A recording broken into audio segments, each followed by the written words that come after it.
우리 요한계시록을 잘 따라오고 계시는지는 모르겠는데요. 오늘 15장입니다. 요한계시록은 두 개의 세력이 마지막까지 싸우는 것으로 묘사되고 있습니다. 용의 세력, 그러니까 사탄 마귀, 사탄 또는 옛뱀, 용, 이렇게 표현되고 있는 용의 세력, 하나님을 대적하는 세력이에요. 이 세력과 어린 양의 세력, 즉 예수님이 어린 양이시잖아요. 그래서 하나님께 순종하는 어린 양의 세력과의 싸움이 이 요한계시록에 쭉 좀 흘러가고 있는 싸움입니다. 결론부터 말한다면 누가 이기죠? 어린 양의 승리죠. 어린 양의 세력이 승리합니다.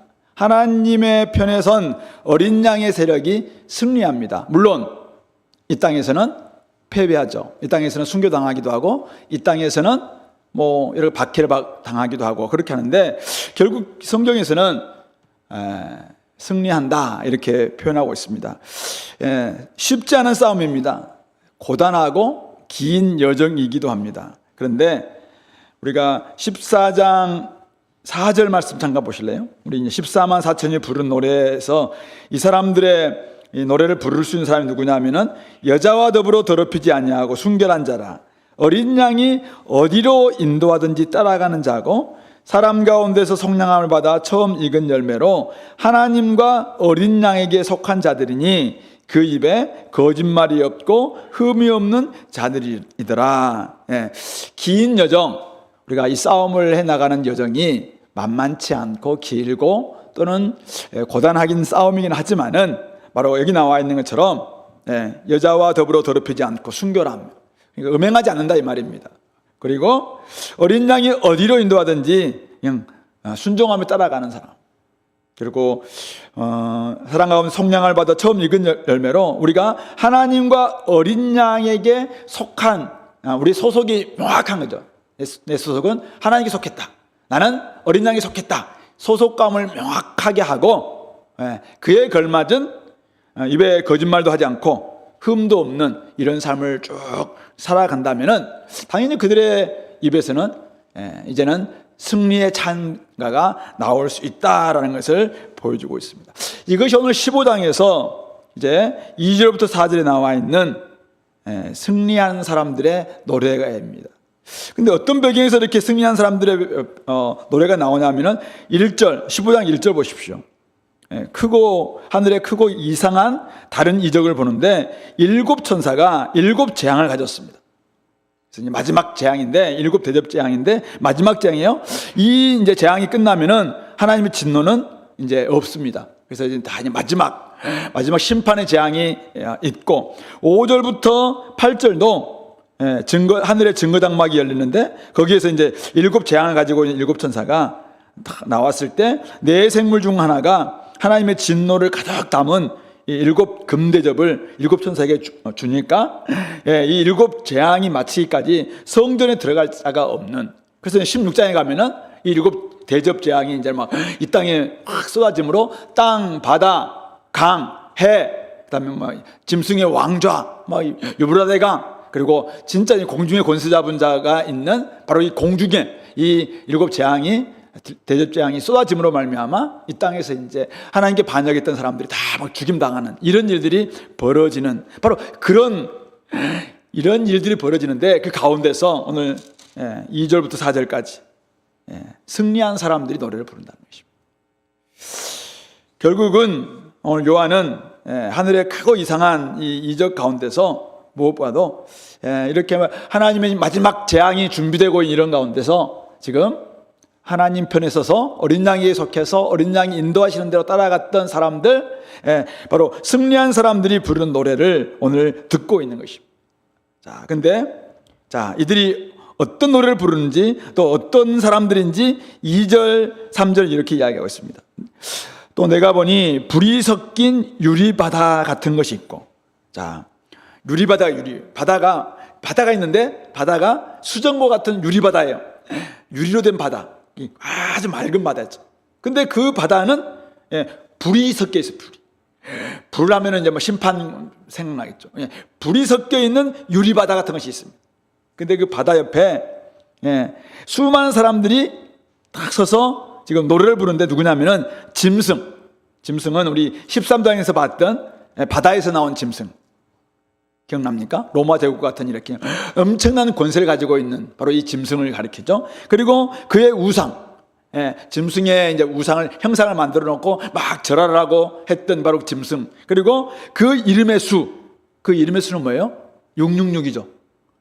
그 이름의 수가 뭐냐면은 그 짐승을 가리키는 사람들의 체계 안에 들어와야지만이 너희들이 매매할 수 있다. 이렇게 이야기하면서 막 이름을 숫자가 나오는데 그게 바로 666이다라고 우리 13장 17절에 나와 있죠. 그래서 누구든지 이 표를 가진 자 외에는 매매를 못하게 하니 이 표는 짐승의 이름이나 그 이름의 수라. 자세히 한번 총명을 가진 자 짐승의 수를 세어보라. 그것은 사람의 수니 그의 수는 666이다. 이렇게 이야기했던. 그러니까 결국은 여기 나와 있는 짐승, 로마 제국과 같은 엄청난 힘과 권세를 가지고 있는 그 짐승에게도 절하지 않고, 그리고 그 우상, 막 짐승이라고 그냥 막 엄청난 우상을 막 만들어 놓고 절하라고 이야기하면서 황제에게 숭배하라고 만들면서 막 했던 그 짐승의 우상에게도 절하지 않고, 그리고 네가 여기에 절하면은 너도 이제 우리 리그에 들어와서 얼마든지 매매할 수도 있고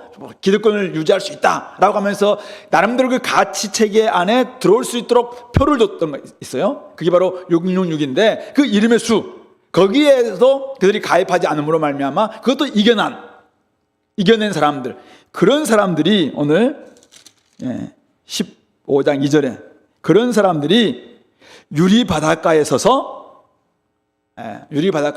그냥 그 바다를 이제 지나온 거예요. 그 심판의 바다인데 그 바다를 딱 지나온 거죠. 그리고 거기 서서 하나님의 검은고를 들고 하나님이 주신 하프가 있어요.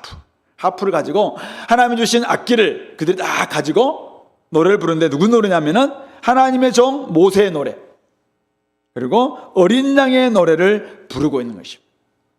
우리 노래 내용이 3절 4절이에요. 자, 그런데 이제 이 사람들이 누군가 대충 아시겠죠.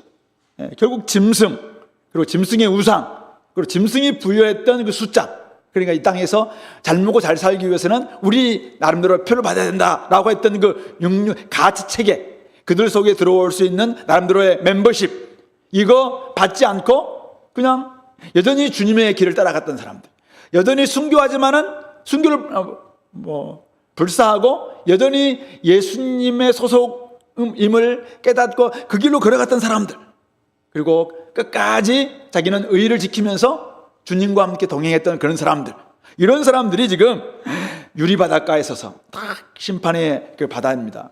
수많은 사람들을 심판할 수밖에 있는 불이 섞여 있는 그 유리바다를 딱 지나서 거기에서 지금 하나님 주시는 검은고를 가지고 하프를 이렇게 치면서 노래를 부르는 거예요. 근데 노래가 옛날에는 하나님의 모세의 노래였어요. 그런데 지금은 어린 양의 노래, 예수님의 노래다라고 이야기하고 있는 것이죠. 자, 이 장면 하면은 여러분 어떤 장면이 떠오릅니까? 자, 지금 이거는 구약에 있는 어떤 한 장면을 연상하는 지금 내용이거든요. 이 장면 혹시 여러분들 출애굽기 우리 PBS라거나 우리 통독할 때 떠오르는 장면 뭐죠? 수많은 애국 군대가 막 쫓아옵니다. 그때 모세가 손을 지팡이를 들어서 했을 때 홍해물이 쫙 갈라지잖아요. 그리고는 이스라엘 백성들이 지나갑니다. 그리고 애국 군대가 막 쫓아와요. 그리고는 어떻게 합니까? 하나님께서 이스라엘 백성들이 다 지나고 난 다음에 그냥 홍해 바다를 다시 한번 불어서 다시 함으로 그들이 다 수장되잖아요. 수장돼. 그리고는 바로 출애굽기 14장 15장에 가면은 14장 잠깐 볼까 우리 출애굽기 14장 31절 출애굽기 14장 31절 104페이지예요. 그날에 여호와께서 이같이 이스라엘을 애굽 사람의 손에서 구원하심에 이스라엘이 바닷가에서 애굽 사람이 죽어 있는 것을 보았더라.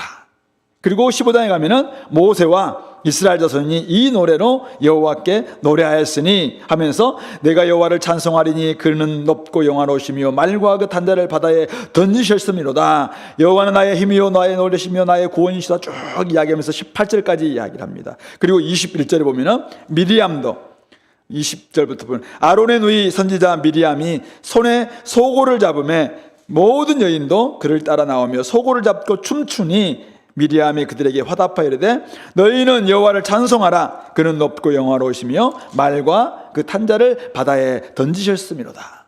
바로 이 장면을 좀 연상하게 만드는 것이. 수많은 애국 군대를 다 몰살했던 그 바닷가에 있어서 그 죽어있는 시체를 바라보면서 이들이 어떤 노래를 부르냐면은 하나님께서, 결국 여호와 우리 하나님께서 결국 우리의 그렇게 400년 동안이나 우리를 괴롭혔던 저 애굽의 모든 군대를 다 무찌르고 말과 그 탄자를 다 무찌르고 결국 우리를 승리케 하셨다라는 노래를 불렀던 그 여인들과 미리암과 그 여인들이 막 소고를 치면서 춤추면서 그 찬양했던 그 장면을 떠올리게 하고 있는 그런 모습인 것입니다.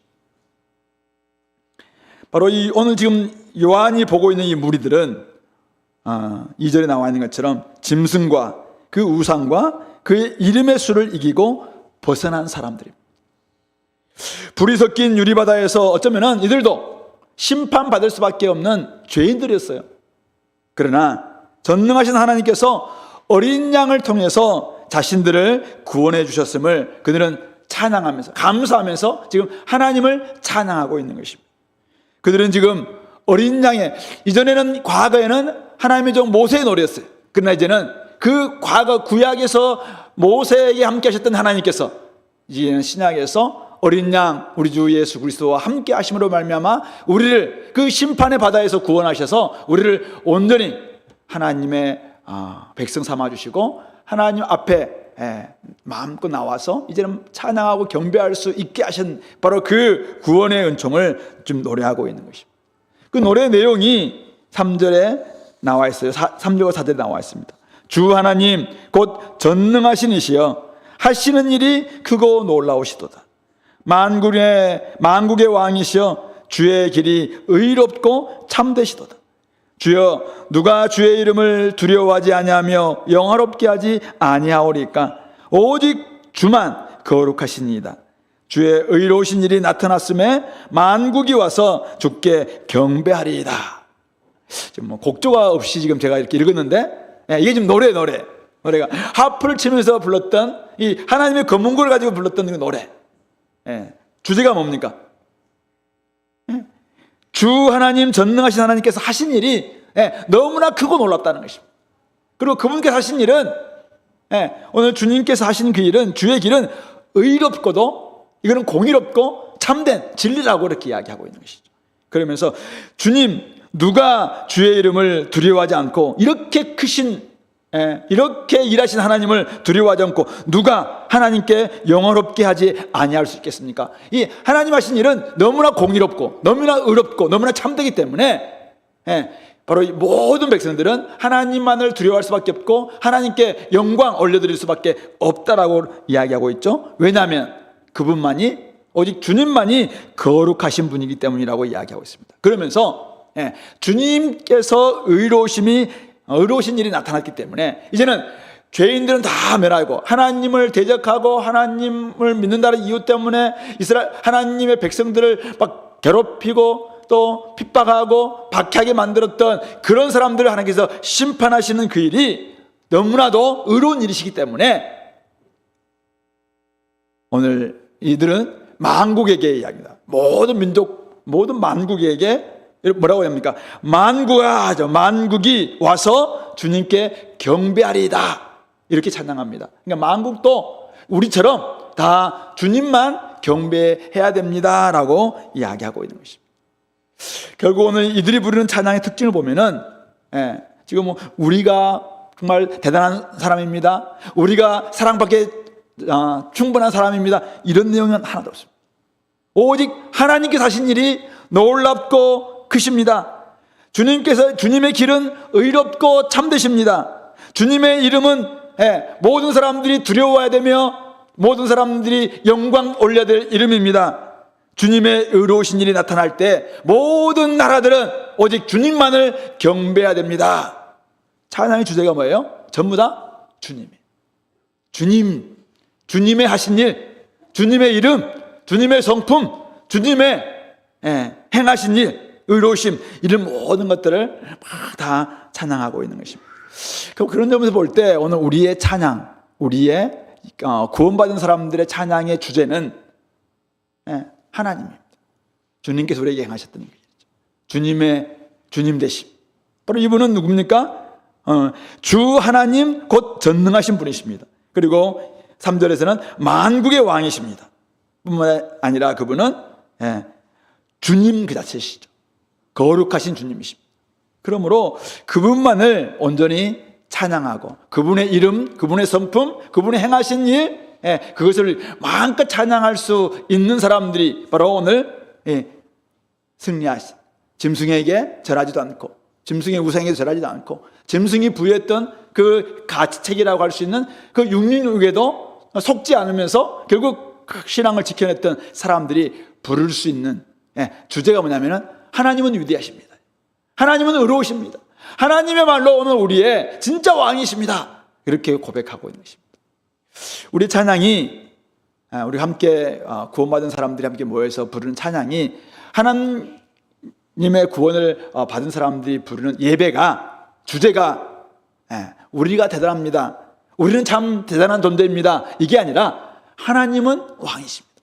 하나님은 거룩하신 분이십니다. 하나님만이 의롭고 참되십니다. 하나님이 행하신 일이 결국 우리를 이렇게 살게 하셨습니다. 하나님이 의롭고 참되시기에 오늘 우리도 하나님의 그 의를 덧입어서 의롭고 참된 길로 걸어갈 수밖에 없습니다 라고 고백하는 것이죠. 그리고 그렇게 하나님에 대한 찬양은 마지막 절에 나와 있는 것처럼 만국이 와서 주께 경배하리이다, 만국을 초대하는 선교로 바뀌고 있는 것이죠.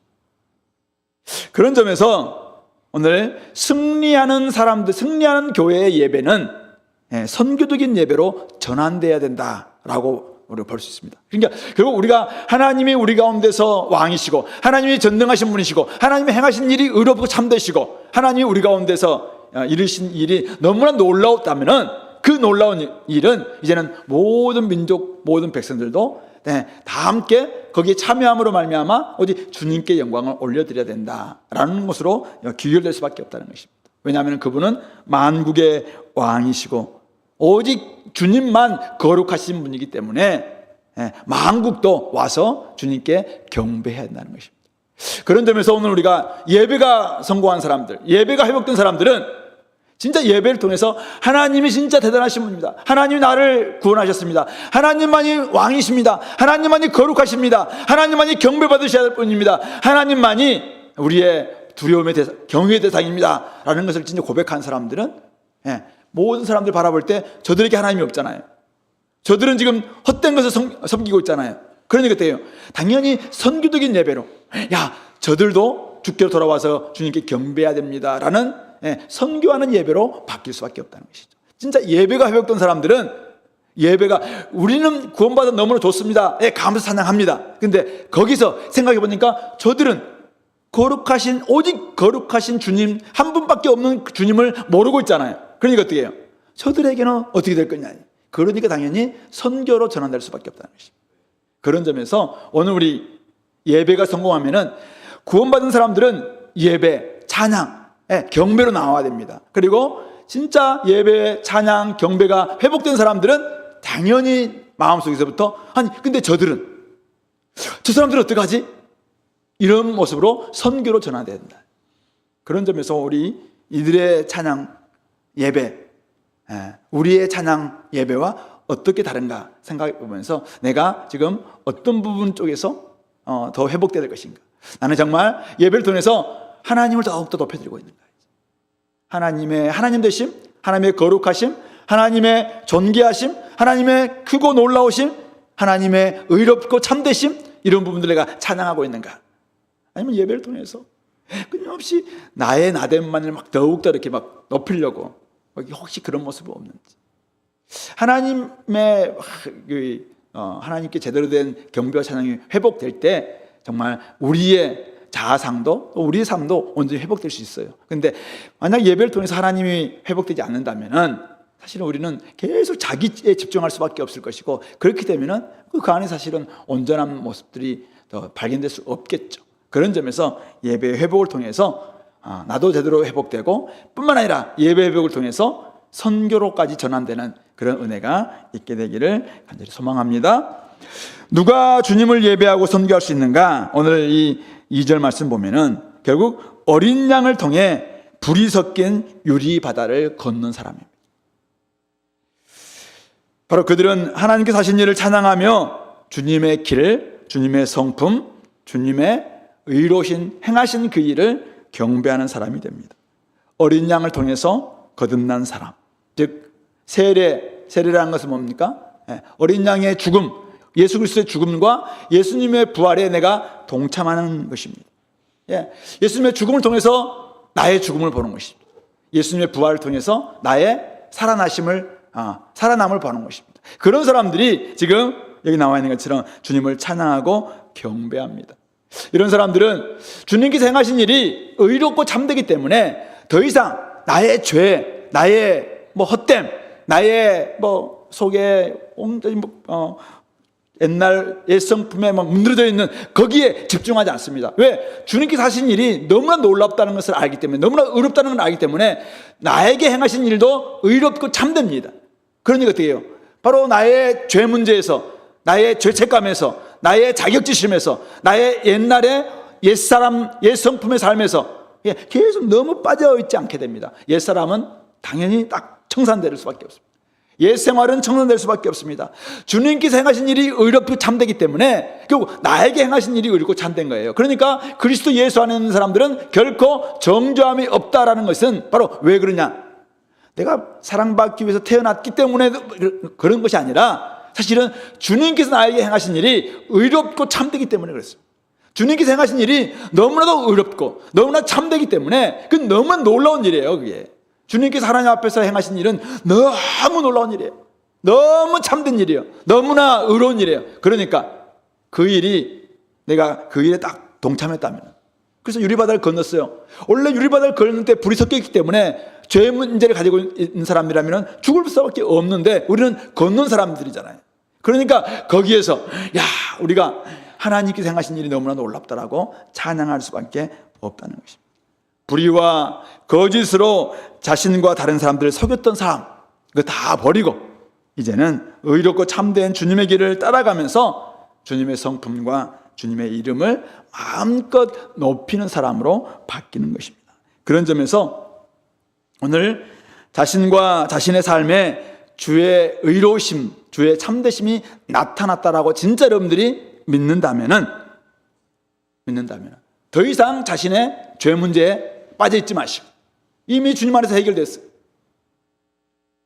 이미 주님께서 나에게 행하신 일이 너무나 의롭고 참되다, 내가 그것을 확실히 믿고 나는 세례를 받았다, 그렇다면은 이제는 거기서 벗어나야 됩니다.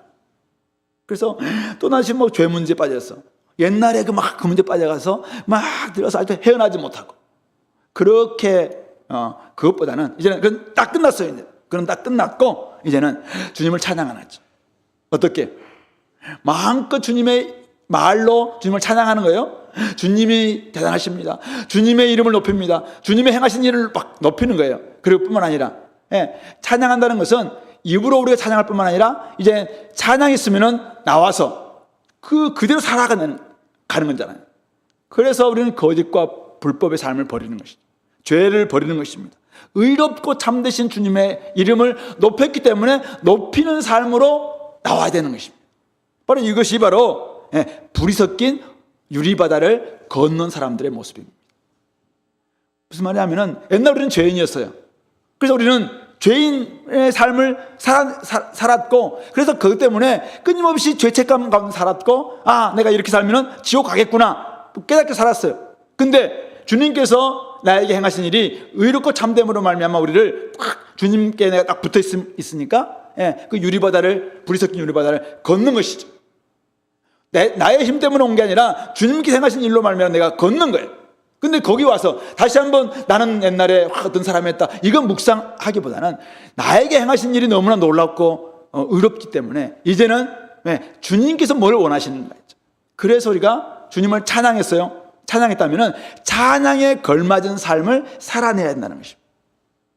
의롭고 참되신 주님을 높였다면 이제는 바로 나의 삶이 의롭고 참되어야 된다는 것입니다. 옛날에는 거짓말 했었어요. 근데 주님께서는 오늘 보니까 거짓이 없는 분이에요. 그래서 우리 거짓이 없는 주님을 높였어요. 그렇다면 나의 삶도 이제는 거짓을 버리는 삶으로 바뀐다는 것입니다. 교회를 다니면서도 여전히 거짓말하고, 여전히 의롭지 않고, 불의하고, 여전히 불법 행하고, 근데 찬양을 해요, 그런 사람이. 근데 그거는 너무나 맞지 않는 것이죠. 주님의 의로움과 주님의 거짓 없음과 주님의 참됨을 찬양했다면 당연히 이제는 그의 입으로 찬양했던 그 삶과 그 예배와 똑같은 삶을 살아내는 것, 이것을 삶의 예배라고 이야기합니다. 내가 주님을 이렇게 찬양했구나. 그러니까 그 찬양 그대로 내는 삶 가운데서 살아내는 것이죠. 이것이 바로 오늘 어린 양을 통해서 불이 섞인 유리바다를 건넌 사람들이 부르는 노래인 것입니다. 두 번째는 짐승과 그의 우상과 그의 이름의 수를 이기고 벗어난 사람들이 또 이 찬양을 할 수 있는 것이죠. 이런 사람들은 짐승과 그 우상과 그 이름의 수 다 이기고 벗어난 사람들입니다. 근데 제가 이걸 좀 생각해 보다가 이 세상에는 이 두 가지 예배가 있구나 이 생각이 들었습니다. 이건 예배 전쟁인데요. 이 땅에 오늘 우리의 싸움은 어떤 싸움이냐면 예배 싸움이에요. 이 땅에 우리의 전쟁은 예배의 전쟁이에요. 그러니까 누구를 예배할 것인가이죠. 오늘 한 부류는 짐승과 그의 우상과 그의 이름의 수를 경배하라는, 높이라는 예배가 있어요. 이것이 바로 몇 절에 나와 있냐면은 13장 8절 말씀 볼까요? 13장 8절. 자, 13장 8절 우리 같이 한번 읽어볼까요? 13장 8절이에요. 시작. 죽임을 당한 어린 양의 생명책에 창세 이후로 이름이 기록되지 못하고 이 땅에 사는 자들은 다 그 짐승에게 경배하리라. 조금 더 올라가면은 4절부터 4절. 용이 짐승에게 권세를 주므로 용에게 경배하고 짐승에게 경배하여 이르되 누가 이 짐승과 같으냐? 누가 능히 이와 더불어 싸우리요? 막 이렇게 합니다. 그러면서 이런 사람들이 죽임을 당한 어린 양의 생명책에 창세 이후로 이름이 기록되지 못하고 땅에 사는 사람들, 이런 사람들은 다 짐승에게 경배한다는 것입니다. 그 짐승의 우상, 짐승의 이름의 수라고 할 수 있는 그 666을 받기 위해서 끊임없이 거기에 충성하는, 이것이 바로 짐승에게 경배하는 예배라고 말할 수가 있는 것입니다. 이 땅에 사는 사람들은 대부분 다 이렇게 하고 싶어서 나래를 칩니다.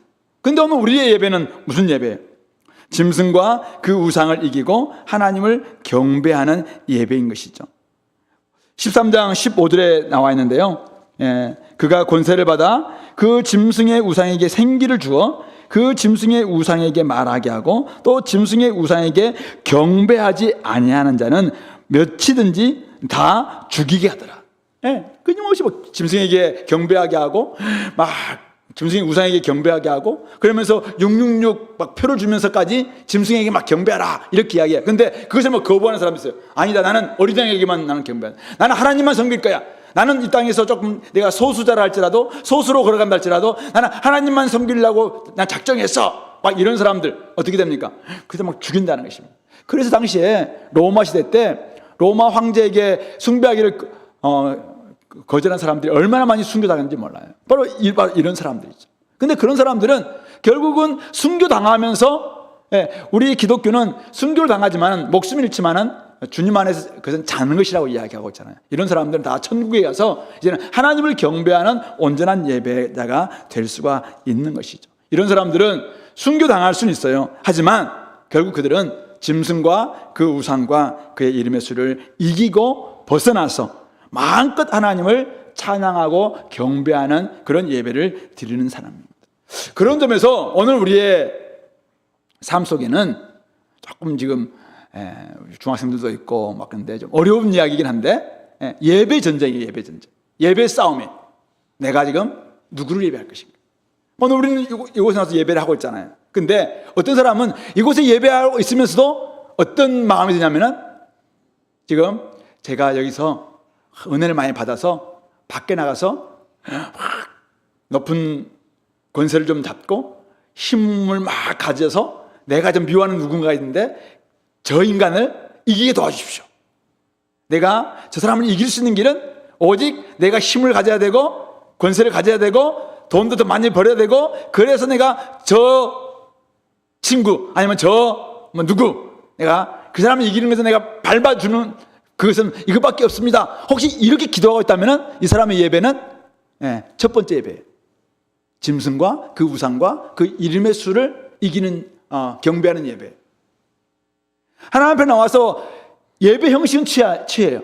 근데 뭘 바라냐면은 끊임없이 이 땅에서 짐승처럼, 그러니까 짐승은 여기서 로마 제국 같은 큰 권세를 가리키는 거죠. 그리고 우상은 그냥 그 앞에서 힘을 준다고 생각하는 어떤 돈이든지 아니면은 당시의 그 능력이든지 막 이런 것들을 가리키는, 이런 것들을 막 더 숭배하려고 해요. 그리고 거기에 어떻게든지 좀 그들의 리그에 편입하려고 막 굉장히 애를 쓰는 그것이 바로 666이에요. 근데 이것을 굉장히 사모해요.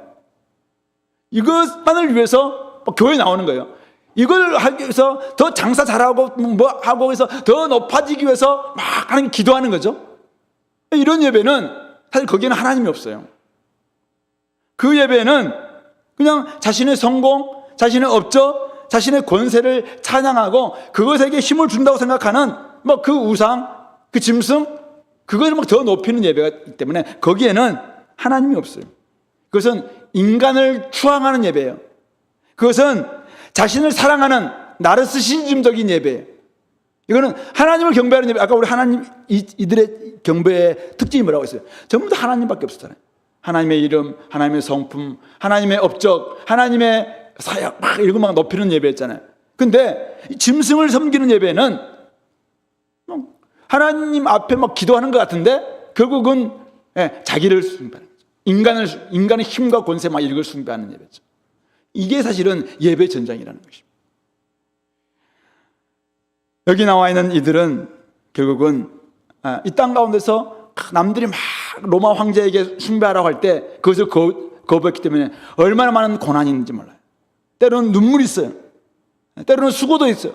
막 피범벅이 된 온 몸일 수도 있어요. 당시에 어떤 사람들은 뭐 엄청난 채찍도 맞고 또 막 사자굴에 들어가기도 하고 화형을 막 당하는 막 이런 경우도 있었어요. 그러니까 온몸에 상처투성이 또 뭐 눈물 범벅이 된 가운데서 힘들게 살아서 따는 교회 카타고로 들어가기도 하고 어떤 사람들은 순교를 당해서 하나님의 성전 앞에 하늘 성전 앞에 나아가기도 해요.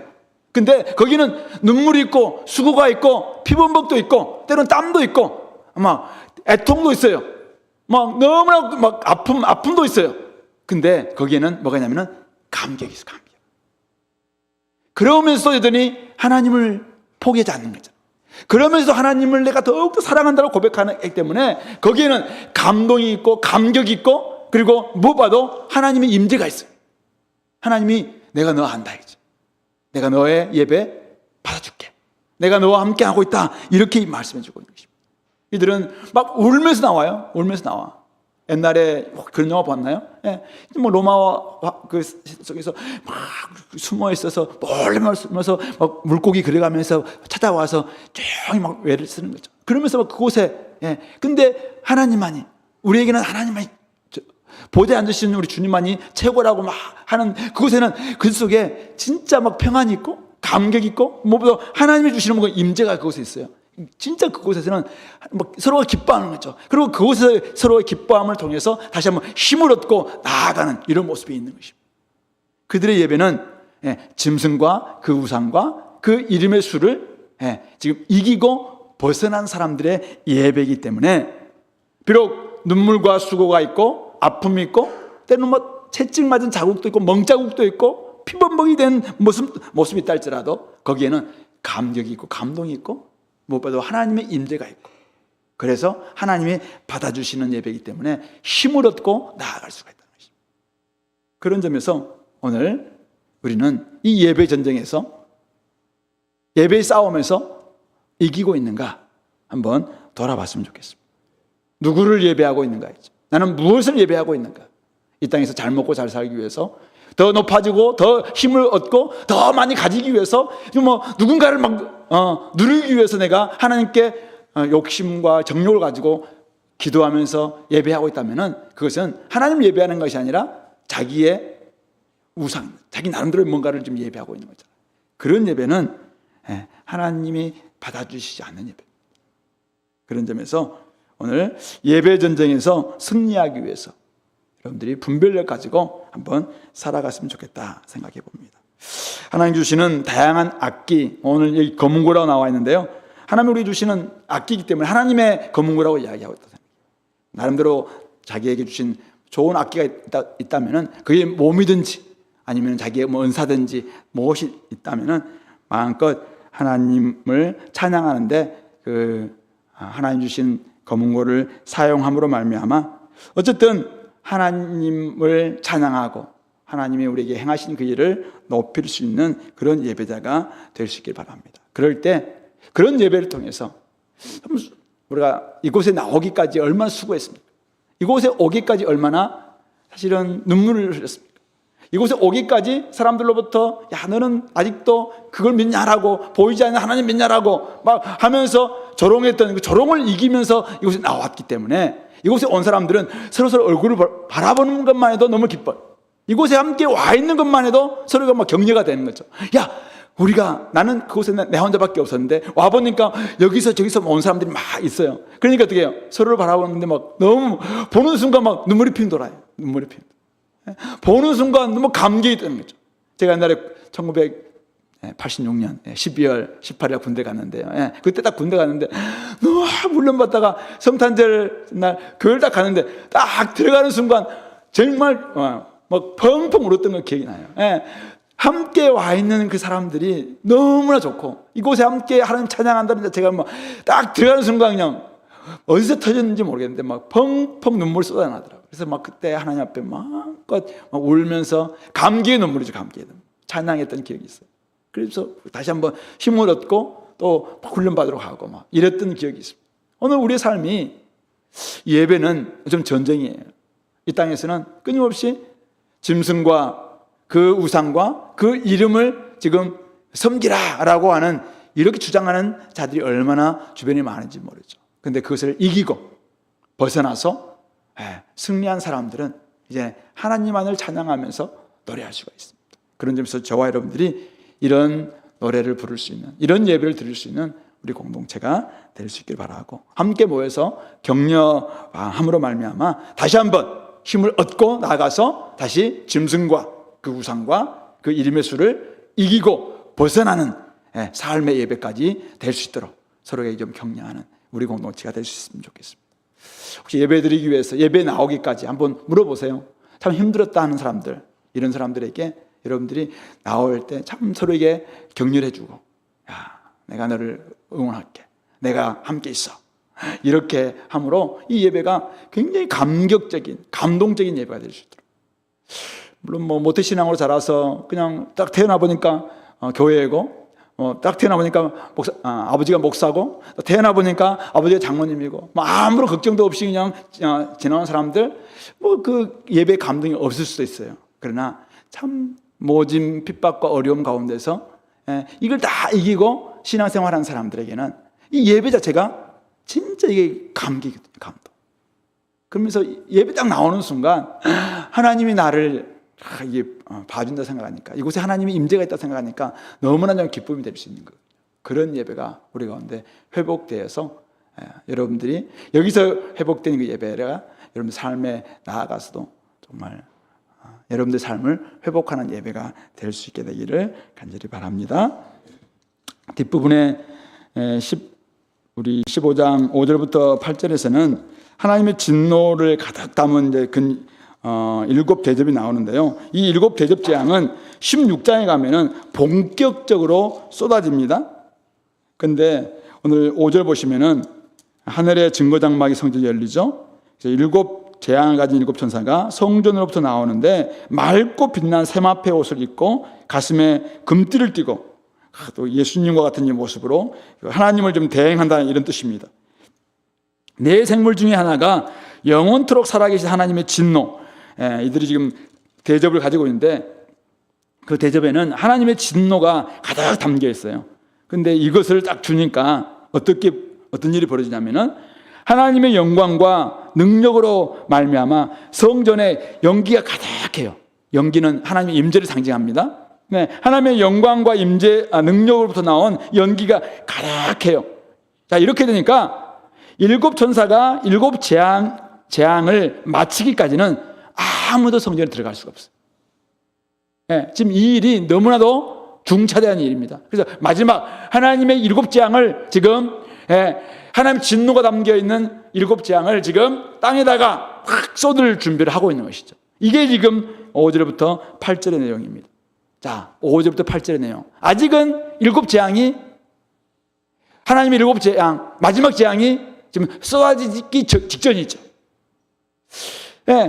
이때까지 이것이 쏟아지는 딱 순간이 되면은 더 이상 기회는 없어요. 하나님께서 이제는 마지막 재앙, 땅, 바다, 그 다음에 강, 해, 이 짐승의 왕좌, 그리고 유브라데 강, 그리고 어딥니까? 공중. 이것을 쏟는 순간 이미 이제 마지막 하나님을 대적한 사람들은 심판당할 수밖에 없어. 근데 지금은 이 준비하고 있는 거예요, 준비. 15장의 마지막 부분이 우리에게 지금 시사하고 있는 바는 무엇입니까? 우리가 이 땅 가운데서 하나님을 예배합니다. 그래서 아까 예배의 마지막이 뭐였어요? 예배가 선교적 예배가 돼야 된다고 이야기했어요.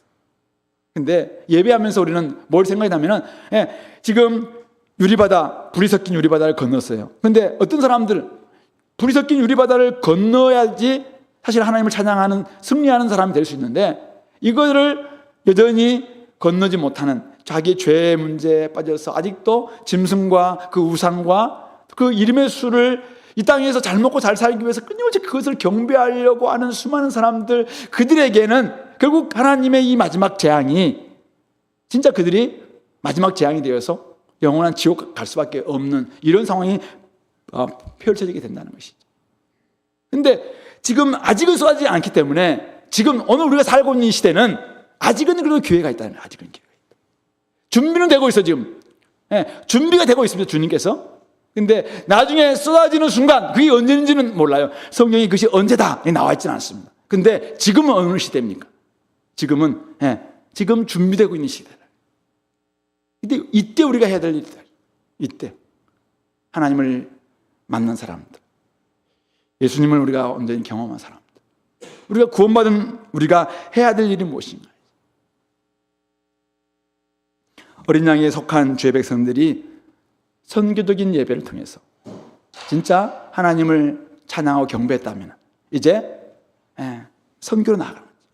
전도의 삶으로 나아가는 거죠. 그들을 초청하는 거죠. 자, 이런 일들이 벌어지고 있다. 큰 바벨론을 주는 큰 바벨론이 주는 권세를 아직도 정의라고 생각하면서 그 힘만을 의지하면서 살아가는 그런 사람들, 야, 너희들 그렇게 살다가는 죽어. 그래서 이야기해 줘야 됩니다. 짐승과 그 우상과 그의 이름의 수를 믿고 그것에 만족하고 있는 사람들을 향해서, 야, 너희들 이거는 가짜야. 이거는 곧 끝날 거야. 그것을 외쳐줄 수 있어야 된다는 것입니다.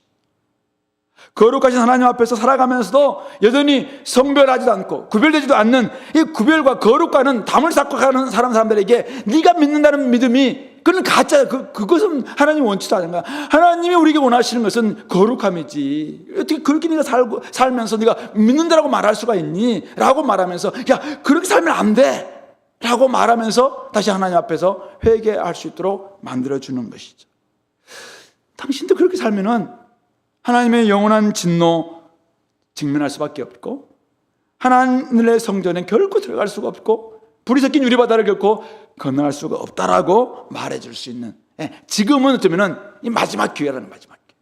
이 마지막 기회가 딱 지나가면은 더 이상 기회는 없습니다. 16장 이후에 기회는 없습니다. 17장, 18장 용의 짐승들, 용의 도망자들 다 심판받습니다. 19장에 가면은 예수님께서 재림하셔서 이제는 그들을 심판하십니다. 20장에 가면은 이제는 용 사탄마저도 심판받는 이 장으로 쫙 펼쳐지는 것이죠. 그러므로 이 일곱 재앙, 일곱 대접 재앙, 이 마지막 재앙이 좀 준비되는 지금 시기는 마지막 기회입니다. 마지막 기회. 그래서 오늘 우리가 아직은 기회가 있다는 거예요. 아직은 구원의 때이고 아직은 은혜의 날이에요. 그러므로 우리가 이 날을 위해서 우리가 선교의 삶을 좀 살아내야 되지 않겠는가 이런 생각을 하게 되는 것입니다. 그런 점에서 우리가 기도했던 것처럼 여러분들이 지난주에 우리 전도팀 출정식을 했으니까 한번 여러 가지 여건, 환경, 형편 허락 안 될 수도 있어요. 그러나 지금 이런 때 마지막 때구나. 마지막 기회일 수밖에 없겠구나. 그렇다면 내가 가서 할 수 있는 일이 뭘까? 말 안 나온다면 종이라도 좀 줄 수 있도록, 전도지라도 줄 수 있도록. 어쨌든 내가 한번 누군가에게 야, 지금 마지막 기회일 수 있다. 야, 이건 마지막 티켓일 수도 있다. 야, 지금이 마지막 구원의 기회일 수도 있다. 좀 이야기해 줄 수 있는 우리가 되지 않겠냐. 그런 점에서 한번 여러분들도 한번 돌아봤으면 좋겠어요. 여러분들도. 나는 불이 섞인 유리바다를 건너서 그 구원의 바다, 나한테는 구원의 바다라고 생각하면 몇 가지 좀 시금석으로 시험해 봤으면 좋겠습니다. 그러니까 나중에 내가 진짜 주님 품에 가서 주님께 가서 마음껏 주님을 찬양할 수 있는 존재일까? 아니면은 불이 섞인 유리바다를 건너는 순간 나는 그것에 수장되고 말 것인가? 이 시금석은 무엇인가? 이것은 지금 내가 지금 누구에게 속해 있는가? 내가 어떤 예배를 드리고 있는가? 어떤 기도를 드리고 있는가? 내가 어떤 길을 걷고 있는가? 지금 걷고 있는 길, 지금 드리고 있는 기도, 지금 드리고 있는 예배, 내가 지금 소속되어 있는 소속, 이것을 점검하는. 그러니까 지금이 내가 뭘 하고 있는가 이걸 딱 점검해 보면은 나중에 내가 어떻게 될 것인가 이거 알 수 있다는 것이죠. 우리 고3들, 고등학생들 공부 열심히 좀 하고 있으면은 나중에 좋은 점수 받아서 좋은 학교 갈 수 있는 가능성이 훨씬 많은 것처럼 나중에 어떤 좋은 결과 나올 수 있는가 이것은 뭘 보면 아냐면은 나중에 내가 어떻게 공부할 것이다 이게 결정하는 게 아니라 지금 내가 어떤 지금 공부를 하고 있는가 어떤 태도로 지금 살고 있는가 이걸 보면은 나중에 어느 정도 나타날 수밖에 없다는 것이죠. 그런 점에서 나중에 내가 진짜 이 승리의 노래를 부를 수 있는 이 편에 내가 설 수 있는 시금석은 뭐냐면은 내가 지금 어린 양에게 속하고 있는가, 내가 지금 하나님만을 예배하고 있는가, 내가 지금 공의를 위해서 하나님 이 땅에 회복시켜달라고 기도하고 있는가, 내가 여기에서 진짜 다른 길이 아니라 그리스도의 길을 이탈하지 않고 이 길을 걷고 있는가, 이런 것들을 점검해 보면 될 것 같습니다. 그런 점에서 오늘 결국은 요한계시록은 아까도 이야기했습니다. 용의 세력과 어린 양의 세력의 싸움입니다. 세상과 하나님 사이의 세력과의 싸움입니다. 이 사이에서 이 땅에서는 여기가 이기는 것 같으니까 여기 속하다가 또 어떨 때는 여기가 이기는 것 같으니까 여기 속하다가 왔다 갔다 갈팡질팡 이렇게 하면은 죽도 밥도 안 되는 것입니다. 우리 어떤 목사님이 저한테 보내준 그 글을 깨보니까 옛날에 남북전쟁 때 거기 미국에서 자기는 남북도 되고 싶고 북부군도 되고 싶어가지고 상의는 남부군 옷, 하의는 북부군 옷을 입었대요. 그랬는데 어떤 일이 벌어진지 아시겠죠? 북부군은 남부군을 상의를 보니까 그걸 보고 총을 쏘고, 남부군은 하의를 보니까 자기 편이 아니니까 하의를 보고 쏘고, 그래가지고 이 사람이 결국은 죽게 되었다. 이런 아마 지어낸 얘기인지는 모르겠지만 그런 글을 쓰면서 세상과 하나님 양쪽 다 속하다가 결국은 이런 꼴이 될 수밖에 없다. 이런 글을 보내주시더라고요. 그렇죠. 세상과 하나님 사이에서 자꾸 왔다 갔다 하면은 양쪽 다에서 도움을 받는 게 아니라 결국은 여기저기에서도 속하지 못하는 존재가 될 수밖에 없다. 나의 소속을 명확히 하고 두렵고 떨림으로 이 하나님의 심판이 있는 이 여정을 끝까지 좀 걸어가다가 진정한 우리의 예배를 하나님만을 찬양하고 그분의 이름만을 높이는 그런 예배를 드리는 우리 공동체 또 주님을 뒤따라가는 주님의 제자들 되시길 바랍니다. 같이 한번 기도합시다. 오늘 말씀을 좀 기억하면서 내가 드리는 예배는 어떤 예배인가 한번 돌아봤으면 좋겠고, 하나님 아직도 주가고 또 마지막 재앙이 준비되고 있는 이런 가운데서 예배를 드렸다면 이제는 선교의 삶으로 살아서 많은 사람들을 주님 품으로 인도하는 그런 또 예배자, 그런 전도자가 되게 해달라고 자신을 위해서 한번 기도합시다.